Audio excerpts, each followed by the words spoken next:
I'm here at the Grand Club in Palm Coast at the Republican Lincoln Day fundraising dinner, where Governor Rick Scott is keynote speaker. Part fundraiser, part celebration for Flagler County Republicans, who proudly proclaim that Flagler County now has more registered Republicans than Democrats.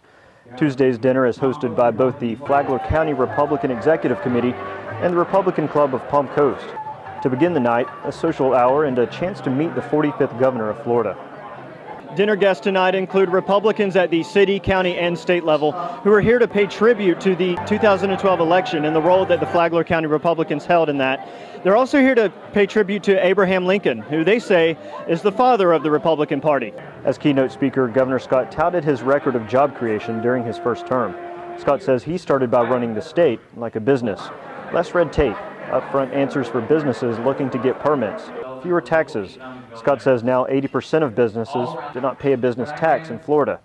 To think like a business, you have to think like a customer. When's the last time you said, you know what, that's a great company. I think I'm going to pay a little bit more for that product because I know they have to pay high taxes because of where they're located. Or I know they have more regulation in that state or city, county, or country, so I'll pay a little bit more for that product or service. Or it takes them forever to get permits, so I know that costs them money, so I'll pay a little bit more.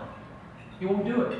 But what about Flagler County? As we reported in the paper, we're at 9.5%, the second highest unemployment rate in the state. Flagler County still has the second highest unemployment rate in the state. What's your message to Flagler County residents as you gear up for your re-election campaign? Oh gosh, we've made a lot of progress. Unemployment's come down all around the state since I took office. As you know, the 4 years before I became governor, the state lost 832,000 jobs. Unemployment tripled from 3.5 to 11.1%.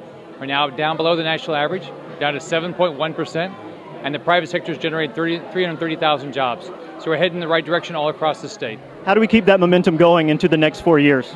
Our job is to continue to help the companies here do well and recruit more companies to move to the state. That's a task Scott would like to have 4 more years to accomplish. During the fundraiser, Scott encouraged the crowd to continue the grassroots campaigning that helped get him elected. And if Tuesday night is any indication, that's something this crowd is more than willing to do. Mauldin, Palm Coast Observer.